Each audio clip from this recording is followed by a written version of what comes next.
I'd like to take a moment to let you all know about a new non-profit organization started by my brother Craig. It's called Treats and Truth. They fill oversized brown lunch bags with snack items, chips, crackers, popcorn, cookies, etc.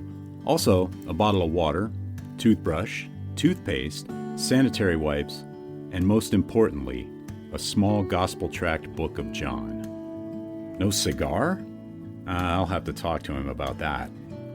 The bags are then hand-delivered to the homeless and people in need in and around the Los Angeles area.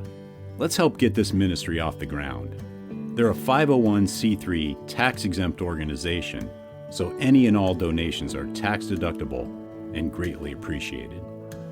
Visit their website at treatsandtruth.org. Check out the show notes for the link. Also, please follow them on Facebook and Instagram. Thank you.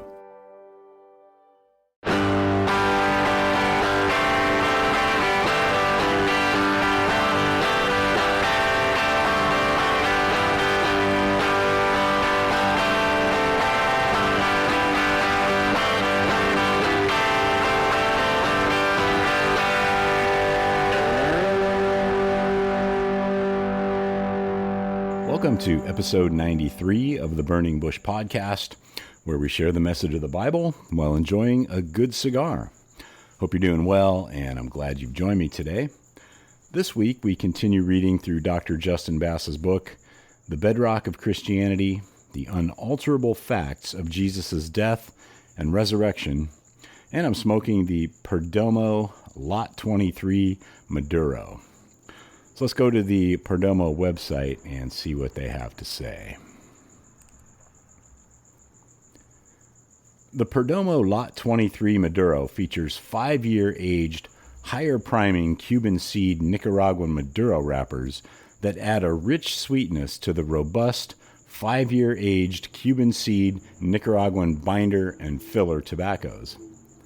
The Perdomo Lot 23 Maduro has complex flavors and outstanding aromas with hints of mocha and spice on the finish.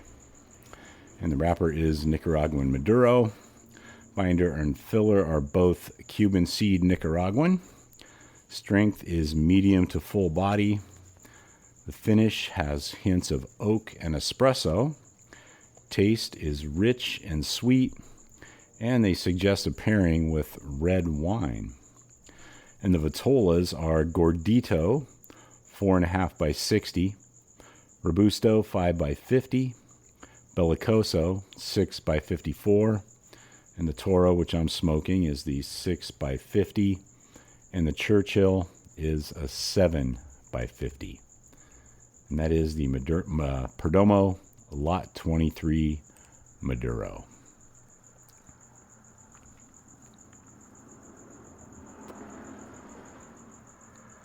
So let's go ahead and get back into Dr. Justin Bass's book, The Bedrock of Christianity.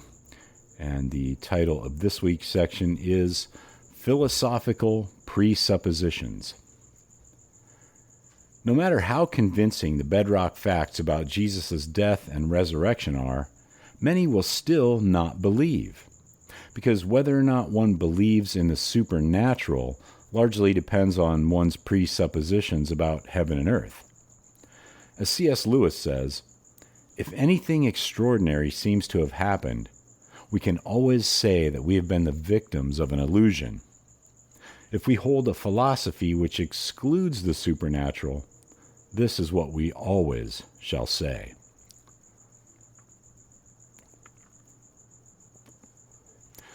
Bart Ehrman represents many who are faced with the facts and claim that, at least as a historian, it is impossible to demonstrate a miracle happened in the past. He argues, historians can only establish what probably happened in the past, and by definition, miracles are the least probable occurrences. Elsewhere he writes that any other scenario, no matter how unlikely, is more likely than the one in which a great miracle occurred, since the miracle defies all probability, or else we wouldn't call it a miracle. If anyone emphatically maintains that, as a historian, they can never discover a miracle in history, then let them take a day off as an historian. Surely, even historians can believe in the supernatural on their off hours. Ehrman is correct, though, that miracles defy all probability. They are rare indeed. Even if all the miracles that have been recorded in history were true, they are still rare. But what if statistical probability is not the only factor in deciding whether a miracle has happened in history?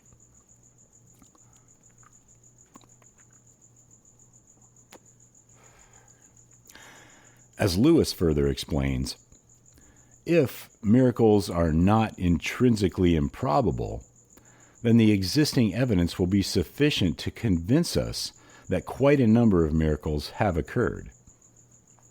The result of our historical inquiries thus depends on the philosophical views which we have been holding before we even began to look at the evidence.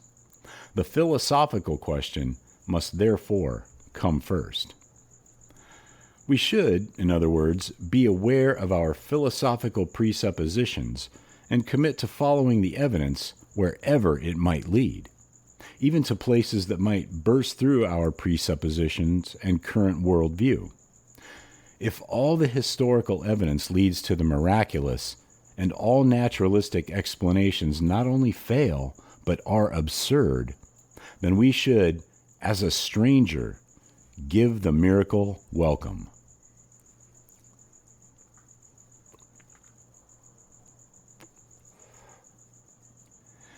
James Dunn, a critical New Testament scholar, compares the resurrection of Jesus with another extraordinary historical event, the creation of the universe. The most obvious strong parallel is creation. As belief that the cosmos is created determines how one perceives the cosmos and the place of the human species within it, so belief in the resurrection of Jesus determines how one perceives the significance of Jesus and the function of life and death. In short, the resurrection of Jesus is not so much a historical fact as a foundational fact or meta-fact, the interpretive insight into reality which enables discernment of the relative importance and unimportance of all other facts. The resurrection of Jesus is a meta-fact. The resurrection of Jesus is more than a fact of history. It is a meta-fact, a foundational fact. As N.T. Wright says, studying Jesus might lead to a reappraisal of the theory of knowledge itself. Jesus' resurrection enlightens history, explains reality, and illuminates knowledge. To improve on Descartes, Jesus died and rose again. Therefore, I am. And that's the end of this week's reading of Dr. Justin Bass's book, The Bedrock of Christianity.